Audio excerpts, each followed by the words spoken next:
Hi guys, আজকে video দেখতে দেখতে ইনস্টাগ্রামের এমন একটা ভিডিও পেয়েছি না গাইস, তোমাদেরকে আমি দেখাচ্ছি।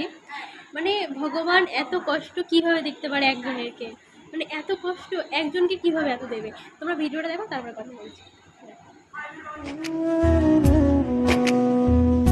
এমন জীবন কেন দিলা, সুখের চেয়ে দুঃখ দিলা, তিলে তিলে ভেতর পুড়েছা। গাইস, কেমন লাগলো ভিডিওটা? আমার তো দুঃখে আমার তো কান্না পেয়ে গেলো। ও জলটা ঠিক করে দিতে হবে, এরকম করে কান্না করেছে গাইস। ওর কান্না দেখে আমার কান্না পেয়ে গেছে। আমি ওইটুকুনি একটা বুঝতে পারি, ভগবান এত দুঃখ কিভাবে দিতে পারে, কিভাবে আমার ওর দুঃখ আমি কাঁদবো না হাসবো, আমার বোঝার ক্ষমতা ছিল না। গাইস, যদি ভিডিওটা ভালো থাকে তোমরা তাহলে কিন্তু লাইক কিন্তু দেবে, তুমি না লাইক কিন্তু দেবে।